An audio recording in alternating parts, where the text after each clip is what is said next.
I'm about to feed him to the sharks right now. Get him hype right now. Yeah. You know the ground is up. Yeah. Everybody that trains, you know the game. Yeah. So let's get it. Slap it up, bump it, and roll. Hey. Yeah, that's the way that it goes. Ain't no better way to better yourself in this game. You're feeling the growth. That's time on the mat. We put in the work. Believe it ain't easy, I know. But we train for the love of the game, the love of the art. Now slap it up, bump it, let's roll. Let's roll. Let's roll. Let's roll. Let's roll. Let's roll. Yeah. Get up, BMA. Welcome to episode 29 of the BJJ Campaign Podcast. My name is Jeff Boone. I'm an A3, blue belt, 2 stripes. And this is Phil Coors, A2, blue belt, 1 stripe. So, Phil, we've got some pretty good topics lined up for today's podcast. A lot of this stuff we see on Facebook with the many various groups that we're in. Why don't you start us out with the one that you found particularly interesting this week? The frustration on when things don't work. We kind of talked about this a little bit last week. Somebody did like a troll post that I thought was hilarious. Blaming the instructor and everything else when the techniques don't work. When that's not exactly fair to anybody, especially yourself. But yeah, so just the guy was posting, kind of venting that a lot of the stuff he's trying to do doesn't work. He's not having any success. And just want to know what to do about it, how to deal with it, how to get through it, basically. And I just thought that was interesting because it's so common, and there's so many things that you start to do, and then some things you have some success with, some things you don't. Certain body positions, like I just don't have an understanding of where my head is and where my elbows are at like all times. I think my elbows are in, I think my head is up. Like that goes through my head, like keep my elbow in. And I'm like, check. I did that and it's never in, So And your head is never up never whenever up. you shoot. No, I'm gonna have to get a neck brace. No, Yeah. I'm gonna need a neck brace pretty soon. So, there are certain things that are frustrating for sure. Especially when it can be especially frustrating when you're just starting out and everything is new and everything seems to get shut down because people see everything coming, Yeah, and to preface that, the guy did seem like in the post that he was a newer white belt. And, listen, for everybody out there, I've been doing this over 2 years now. And, just Wednesday when Charlie was teaching class and we did the scissor sweep, I found out a detail. And it's so funny because I look back and I'm like, I need to work on my scissor sweep. It's not been working lately because, I've been very enamored for a long time with the flower sweep, and it does work. And I have had a lot of success with it. So you kind of get in that rut. But it was funny because Charlie corrected one thing that I was doing. And lo and behold, I tried it after in sparring, and sure enough, my scissor sweep is back to being acceptable. Yeah. It was just one little thing of instead I was shrimping out too far and really trying to sweep with the underleg on the knee, not with the leg, but with the ankle section instead of going all the way down to the calf or inside the knee. So that was one of the things that he corrected that had immediate help. And one of those things where you're like, well, this isn't working. And, hey, I never feel that my jiu-jitsu is working because jiu-jitsu doesn't work. I just feel that I'm certainly not doing it correctly, and I need to review the technique itself. Yeah, no, and there's so many of those. I like what you said about the flower sweep, though, but it'd be nice to do the flower sweep because you like that sweep better, versus like, this is the only sweep I can do. Sure. I feel that way with the hip bump. It's the only one that if I'm going to sweep somebody, I need to set up that, or else I'm not going to sweep because none of the other ones really work good for me. Yeah. Unless I'm a bigger person. Right. Which doesn't happen very often. And apparently also on this post, this person was a small person as well. He said, everyone was bigger than him. Yeah. Something to point out especially if you're a smaller person out there. I've never known that. I've always been, on the bigger side, even in elementary school.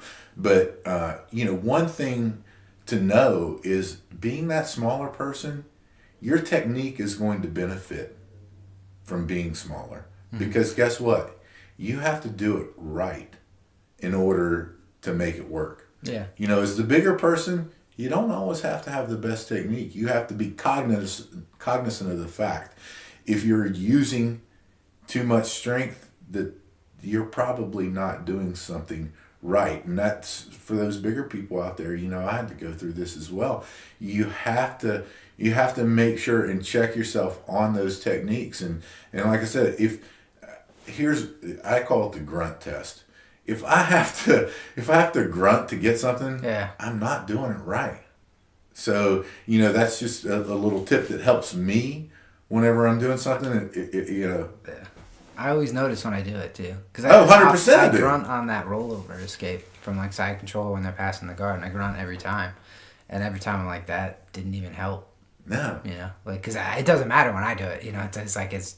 Yeah. If I still do stuck it, inside yeah, control. I just tried really hard. Now I'm tired and stuff. So it's like, it needs to be done right, or it doesn't work. But yeah, the grunt test, that's probably a good one. Yeah, and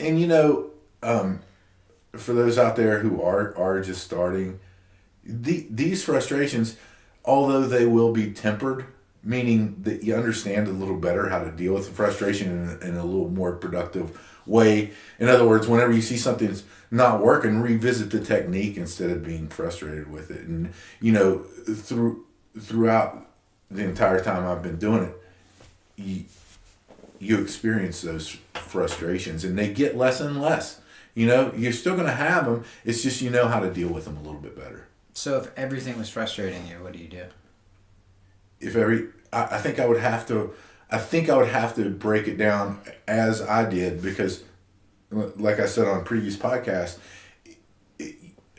frustration stems from something not working or you not being able to get out of a position that is a bad position for you. Mm-hmm. So I think that I would take and look at the game and see, all right, so I hate, not me, because I'm no one likes being in side control, but if you hate being in side control, you're having a hard time getting out of side control, guess what? Practice your side control escapes. Get a couple of escapes that no matter where you're from, that you just drill and drill and drill and drill, and thousands of times at that, of drilling those things. What, you seem skeptical on that? Or don't get put in side control, right? Like that. Well, that's the answer nobody wants, right? If you're frustrated about everything, work on that thing that you're most frustrated about first, is what I'm trying to get at. Yeah. So most times I feel like, though, what happened is the person probably got taken down and would have no guard recovery, right? To get put in side control or retention or a guard. Mm-hmm. Sort of like your open guard right now. Yeah. Yeah. So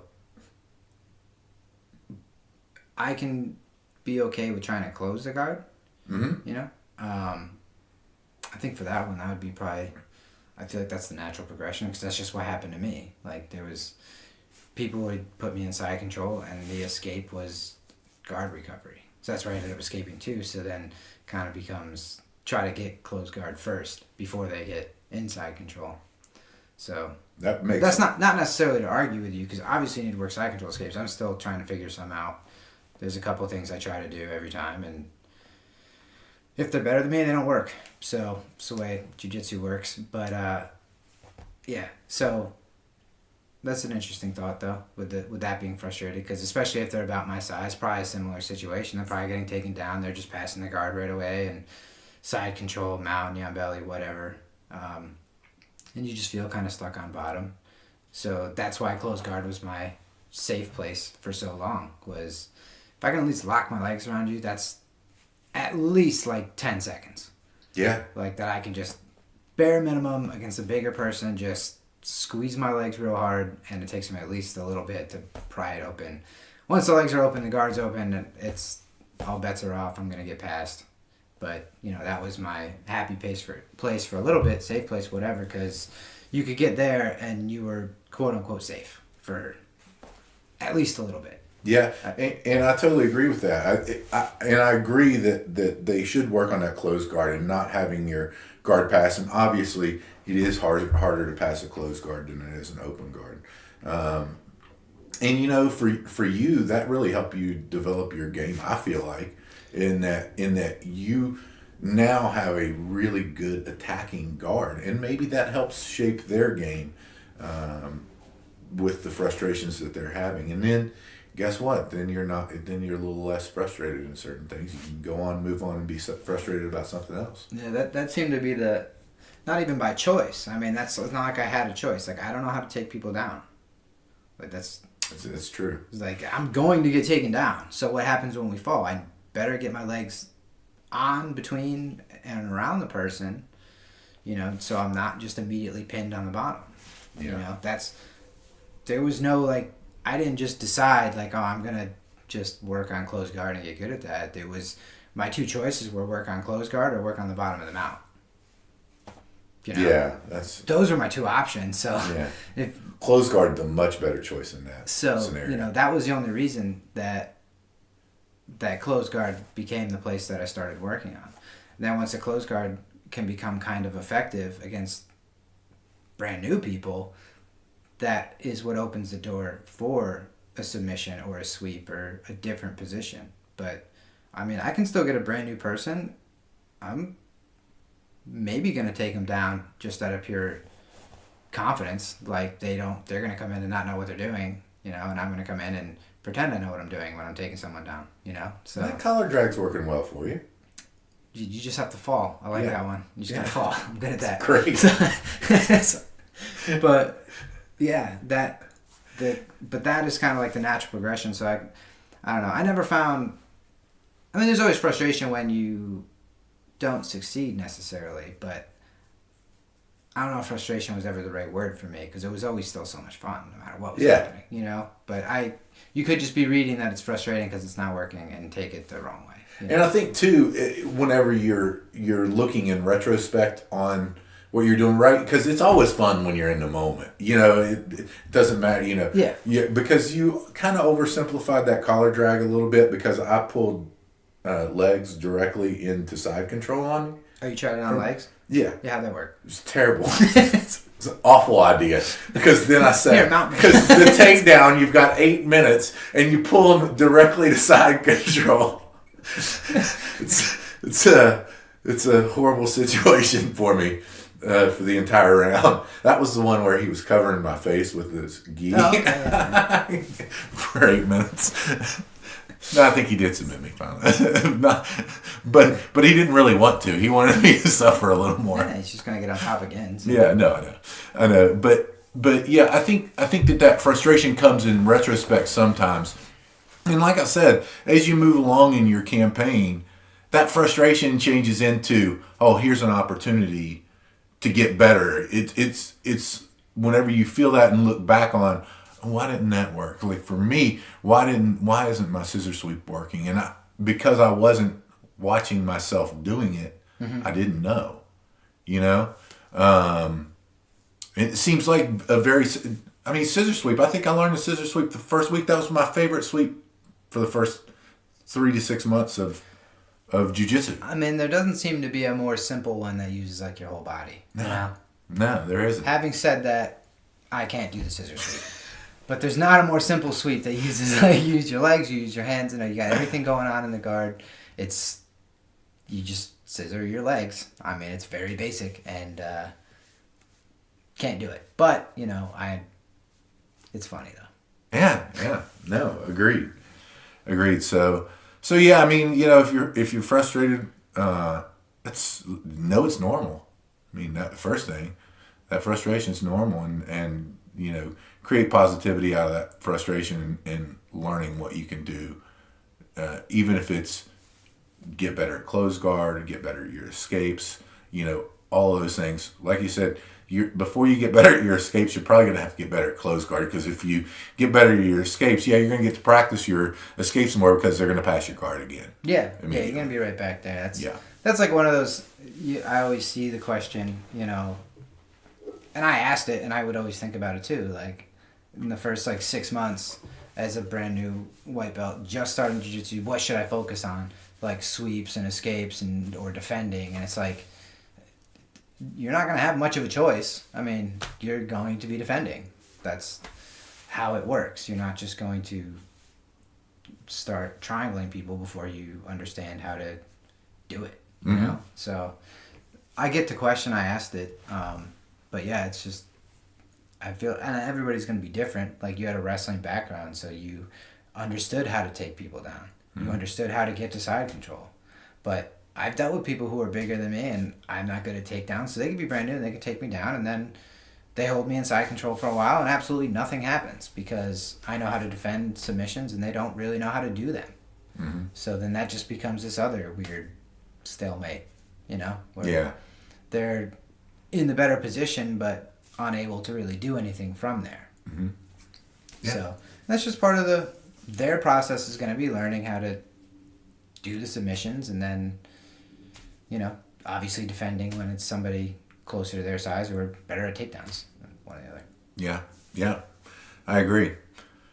So moving on, the next subject kind of came up whenever we were in advanced class, and our professor, John Plyler, he was pointing out that, anytime that you start in a position, this position just so happened to be side control whenever we were starting out. And he noticed that some people were starting flat on their back in side control. And then he kind of stopped us and pointed out that start on your side in side control, because you have, and it had to do all about mobility. It was a concept, and I think everybody knows I love the concepts because they simplify things in my mind, right?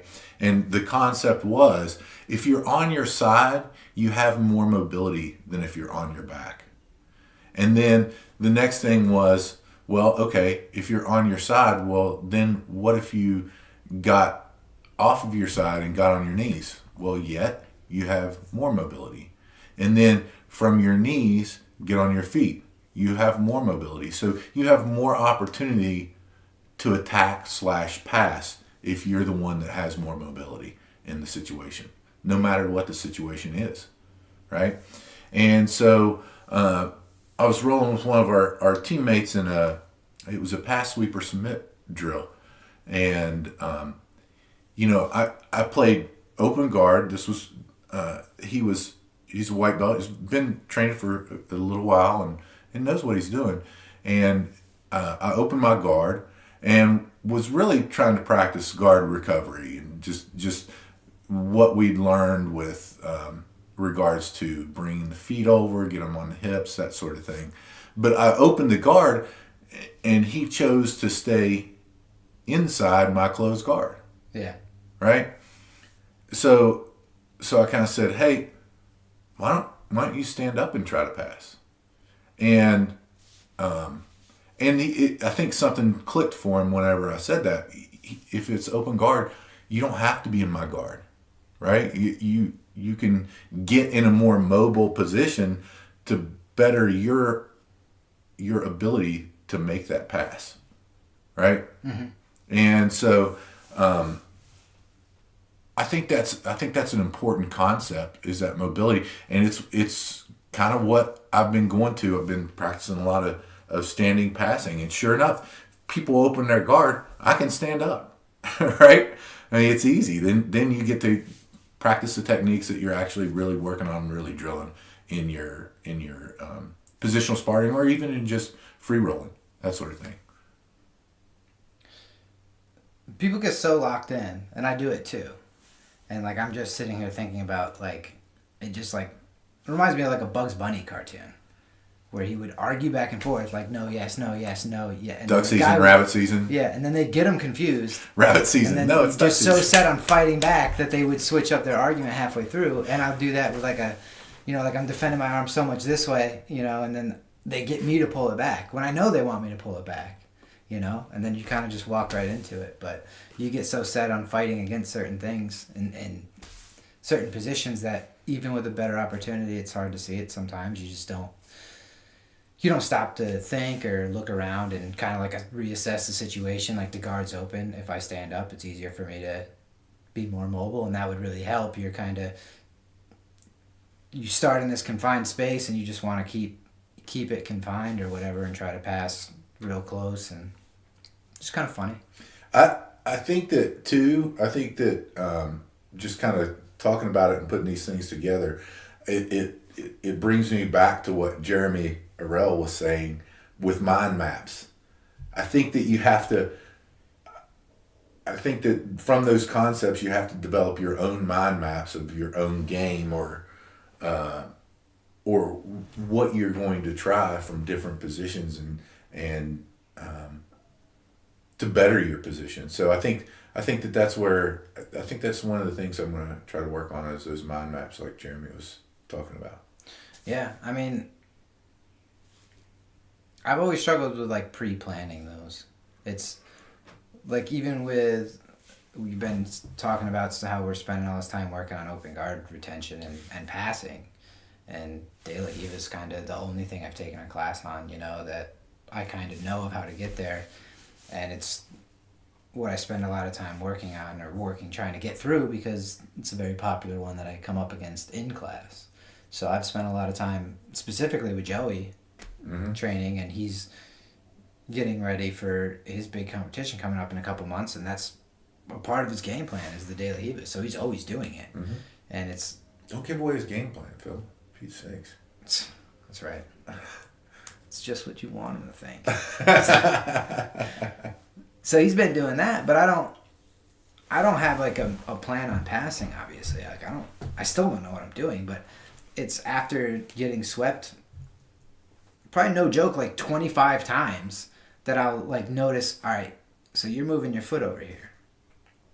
But like I can ask him and he always tells me, but it like just takes me that many times before I even realize like that's what's happening. And I don't know what the normal pace is. Mine's very slow, so I try to make it up with volume. But the 100%, right there with you, brother. So, I'm always getting swept the same way, but then I get the plan. I don't know how to mind map first. Like it seems like a good idea to me, but I just have to fail. Even with the concepts, you can sit here until you're blue in the face and you explain these concepts to me, and when I hear them, I'm like, yep, and then all of a sudden it's my idea one day, and I'm like, you won't believe what I just figured out. So it's I have a really unfortunate learning style. Yeah, that's a real slow, and but that's the mind map is the right idea. I think we've just got to figure out how to make each of these things your idea sooner. Just be great. Just got to speed up the I don't know what neural pathways. Yeah. Take some adaptogens, a little lion's mane maybe. There's something going on. Yeah. But yeah, I thought that was interesting, and that's just one of those things, a similar situation that blew my mind. And guess what? I should have thought of it, right? If you're stuck in somebody's half guard that's really good at half guard, attacking or sweeping from half guard, guess what?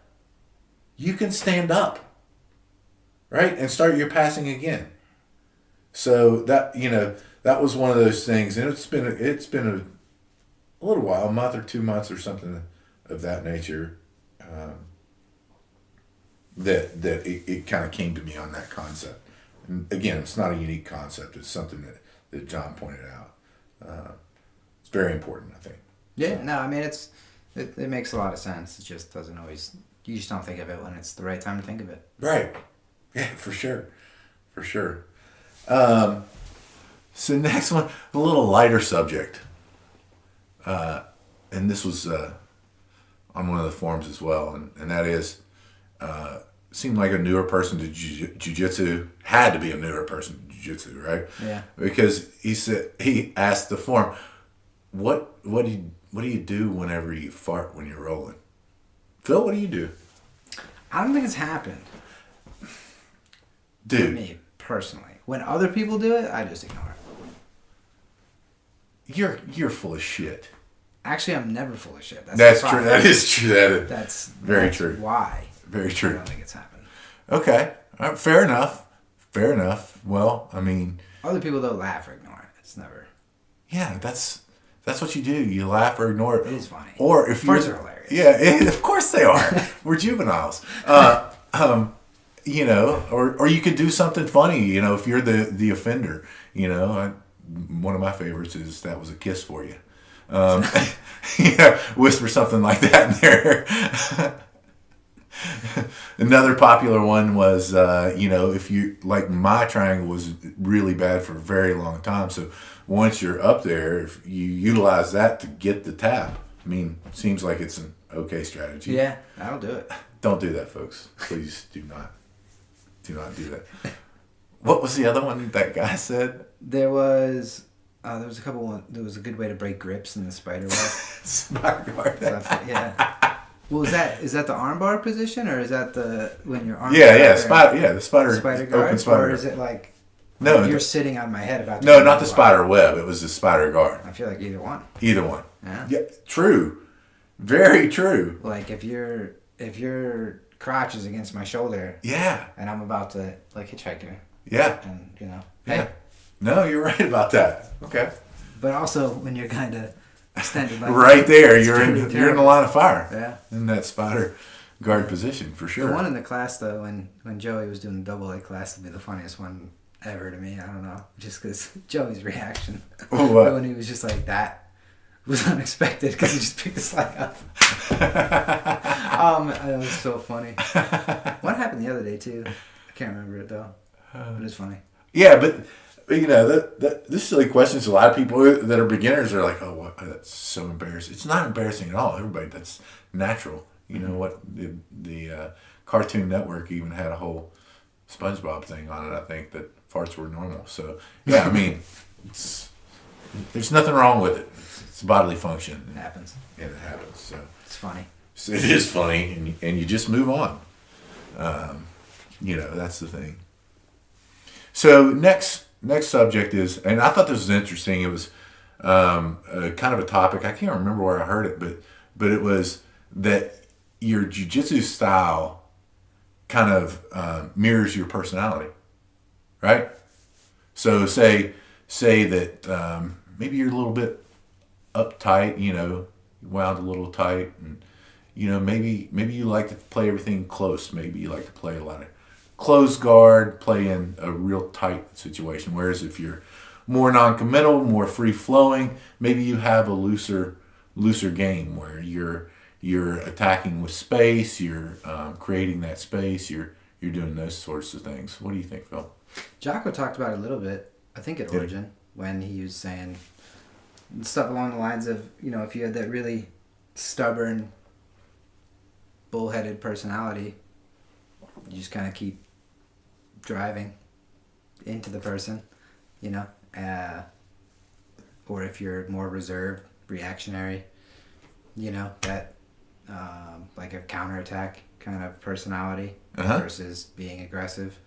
I definitely think that's a real thing. I don't know how to relay it maybe to certain positions. Quantify it positionally, yeah. But I could definitely see, like, style-wise, like how you're so stubborn, you're just determined to get on top and Kimura everybody, you know, so. I like to go back to Jocko because, you know, I love his podcast. I love both of his books.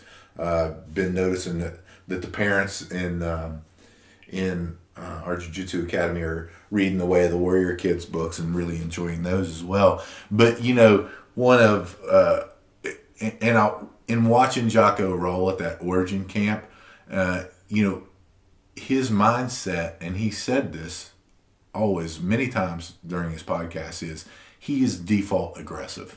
Mm-hmm.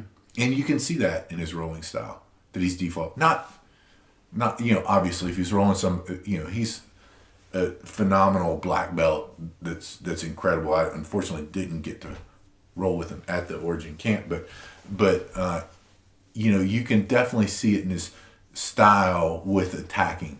that default aggressive style. I would love to see him and Dean Lister roll. I know they do it all the time, but that would be fun to see. I've tried to find it on YouTube. I can never find it. So, but yeah, that default aggressive, like you said, always on the attack if that's your personality. I'm not so much like that, but I don't know if attack could be like the personality, because I feel like even now I'm attacking a lot, and that's not my personality. I don't have the aggressive personality. No, but I'll always attack now, and that's something. A couple people have told me that, like, just after rolling, that I've changed from always reacting and like kind of waiting and seeing what happens to now attacking. Yeah. I think the aggressive part comes out and goes right back to like how I won't fight for a takedown. I'll just fall and try to get into the closed guard, and then that's where we start from. Because my personality isn't the aggressive one, so I don't. Yeah, and I don't think it's reflected everywhere within your game. I just think overall, because overall, you're a pretty chilled out guy, and I think that overall your style of jiu-jitsu is very chilled out as well. But I will be stupid and stubborn with what I'm doing. Like, I'm dealing with neck issues because I've been trying to pass the guard the same way, and people are shoving my head down into the mat. So I've been, I'll still try to do the same thing that doesn't work 10 million times. Yeah, doctor prescription for your neck: do not do the over/under pass. That's fine. But that is the defensive. But then yet, the dichotomy, using Jocko lingo, the dichotomy of that is that you're super passive on a Kimura and love to let go of the Kimura grip. Yeah, that's true. That reflects right back to what we talked about.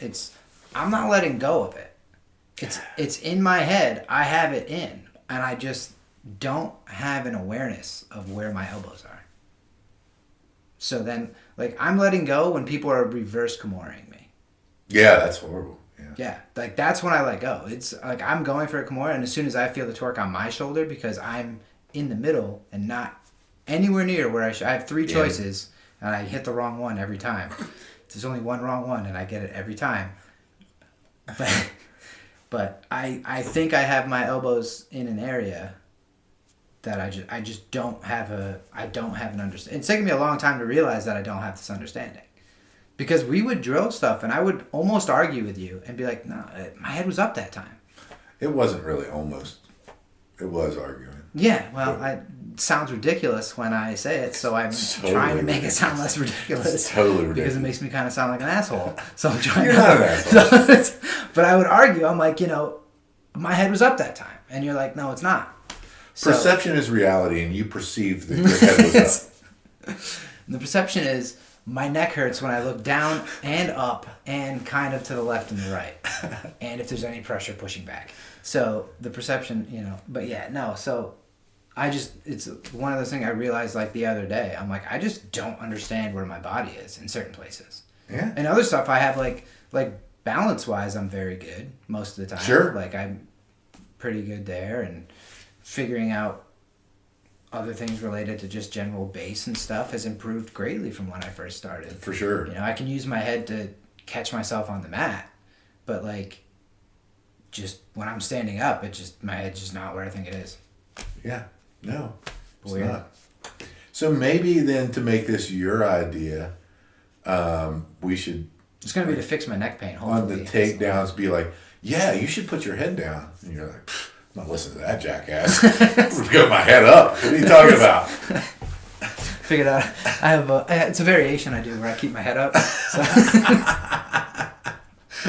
How about you keep that Kimura grip in the middle of where it is, not all the way extended or not all the way towards your chest? Let's do that. Maybe James was onto something, because he told me to grab it totally different than anybody else. Because he was saying he doesn't like going at the elbow. He goes like up really high. Oh, yeah? Yeah, he did it way different. He's the only one who's ever said it. It's because he's got such long arms and legs. Because he specifically said, even the guy that was on his DVD, he's like, yeah, he has a great Kimura. He's like, I do it different. Yeah.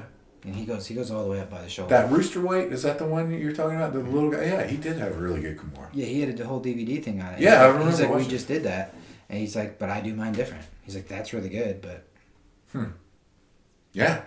I don't know, but yeah, the whole personality thing. I think it's definitely an interesting thing, and I think it's real. Like, you see aggressive people come in and they have that mentality. They try to fight to get on top and all that stuff, and I think it applies 100%. Yeah, no, I totally agree.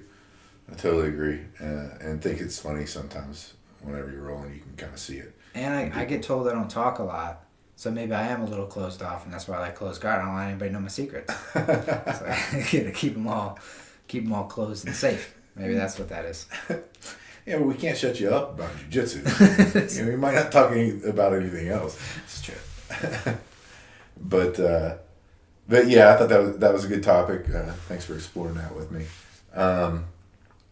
Anything else today, Phil? I don't know. How's the De La Hiva going? You swept me with it the other day. Yeah, because your defense is really bad. It is. Yeah. Yeah. It's not getting worse. Yeah, no, it's not. It's a new way for me to put it. Yeah, it's not getting. It's not getting. You know what? It's funny because I took a private from John on the De La Hiva, and really interesting stuff because obviously I was doing it totally wrong. I mean, it's just because I was just kind of doing it from what I've seen other people do, seen Joey do, and and that's usually in whenever they've tried to stop the De La Hiva, you maybe don't get in that deep. But I really like that aspect of of being mobile, moving out over the foot so you can straighten your leg, so you can put tension forward or back, and that's what I've really that little detail of De La Hiva of being able to control somebody's posture and balance by small manipulations of your foot, moving them forward or back. It really makes the two sweeps that I know from De La Hiva very much easier with that. So yeah, I mean, I really enjoyed. I like. It's not a mystery. I like open guard. Period. I prefer not to be in closed guard. I'm getting better at attacks from closed guards, the arm bars, the triangles, and stuff like that. And I think you have to. But for me, that loose game, that open guard, it's just a funner way to do jiu-jitsu for me. So it's another one, which was probably why early on I was drawn to the lasso guard, which is probably why early on I was drawn to the foot locks, leg locks, that sort of thing. That open, it's all making sense to me right now. Yeah. So happened to me with the closed guard earlier. Yeah. So yeah, no, it's going well, and I've noticed you playing De La Hiva too, because again, just getting out of that comfort zone of opening that guard up to try different things. It was funny. Like last Friday, Ryan's like, "Your De La Hiva sucks." I'm like, "Of course it sucks. I learned it Tuesday." He's like, "Oh, okay, that makes sense." Because he's like, "Getting your De La Hiva," and I'm like, "All right." He's like, "This isn't very good." I'm like, "Yeah, I know." But yeah, no, it's fun. It's something else. Like, and the whole straightening the leg fiasco that I had in class when I figured out how to straighten a leg.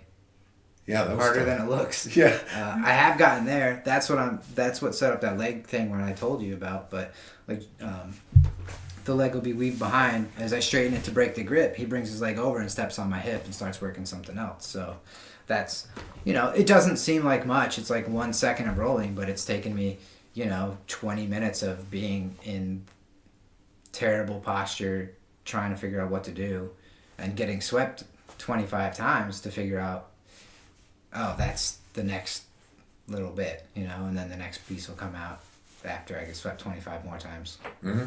But I think that's just the way it goes. Yeah, it is. And I'll say this, one of the reasons that I want to have a better familiarity with De La Hiva is, there's a lot of people playing De La Hiva for one thing, and if you have familiarity with the position, you kind of can more quickly kill that position and defend it.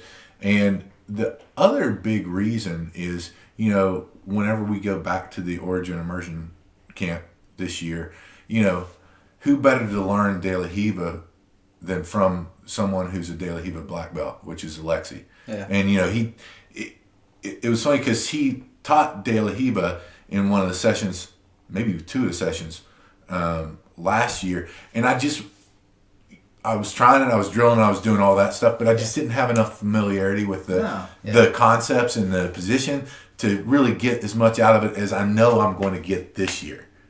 I know he's going to do it, or I hope he does it again this year. Yeah, I'm sure he will. I mean, like those sweeps, when we're in there and you're drilling them, you can do them and I can get in the position. But we've talked about it. Like when we walk away from it for a couple days and then I go back and I want to, like we tried to show it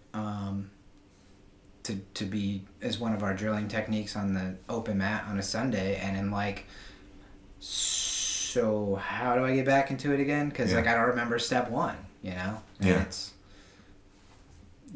that's part of the process. But doing that a couple times, now I know the actual sweep of pushing up, the idea between trapping the leg and, compromising base and all that stuff. That's, in my opinion, that's the easy part. Like if you can, I feel like sweeping people is pretty easy in De La Hiva. Mm-hmm. If you can get the position, guard, and control the position and what's going on. Same with like close guard, like you can attack stuff if you know how to keep the guard. Like, and you're working the whole time. Like, it's super rare you're gonna go, I'm gonna go for a cross choke, and the person doesn't defend it, and you get the cross choke. Like, the attacks from the close guard are. My favorite example is when John compared it to quicksand. The more you're struggling and moving and fighting, you defend the one thing, 2 more things are kind of all following it up at the same time, and the more you're struggling, the worse it gets. I think the same thing applies with the De La Hiva. I sit there and I fight off feet and arms and hands, and next thing I know, I'm falling down and they're on top. Yeah. The sweep should be the easy part. It should be getting into it and being able to maintain it. Same with it. Easier said than done. I think Charlie said that in the other class. He's like, very easy, or easier said than done, or something like that. And just one of the techniques, and it's 100% true. The scissor sweep's so basic. A 5-year-old can learn it and explain it to me, and I still can't do it, with somebody resisting. Yeah. And, it goes back to, we kind of covered this a little bit before, but that Zen Jiu-Jitsu book that broke it down and back to the concepts, and that is what everything that you just pointed out was the hierarchy of what he pointed out in breaking things down to the simple of concepts, and that's grips, position, submission, or sweep. So the grips first to set up the position, getting in the position itself, and then executing whatever sweep or submission that there is from that. No submissions really from De La Hiva, but just that simple concepts of that grips, position, submission. It's an important one. So I thought I want to mention that. So Phil, tell the listeners how they can support us. Subscribe on YouTube, Podbean, iTunes. Follow on Instagram, Twitter. I don't know if Twitter's going to be big. I struggle to even find stuff. I just don't spend enough time there. But Instagram is there is so much good jiu-jitsu stuff on Instagram. It's insane. I can spend 100%. An hour on that pretty easily. Yeah, but if you're going on Twitter, obviously at BJJ Campaign Podcast, but one of the best follows on Twitter or on Facebook or on Instagram, but Gary Tonin. GarryTonon. He's hilarious and really great content. So is Kid Dale. Yeah, Kid Dale's great follow. You're right. He's one of my favorites. You're right. And Derek Lewis, Black Beast on Instagram. Yeah. Oh my God, there's a lot of good stuff. But yeah, on Instagram is nice. Is a good place to find us. Pretty again at BJJ Campaign Podcast. Facebook should have the Shop Now stuff up. So if you want a cool t-shirt, you should be able to link from Facebook to the website, or just go right to the website, bjjcampaignpodcast.com, buy a shirt, and always sending us suggestions. And as you sit here and listen to us figure out what happened, for us to learn certain things or stupid problems that we had or why our De La Hiva sucks, share them, because it's what we're after. Yeah, 100%. So, with that, if you're not out there trying to do something better each and every day, get out there and do it. Phil and I choose Jiu-Jitsu. We hope you do too. I'm about to feed him to the sharks right now. Get him hype right now. Yeah. You know the ground is up. Yeah. Everybody that trains, you know the game. Yeah. So let's get it. Slap it up, bump it, and roll. Hey. Yeah, that's the way that it goes.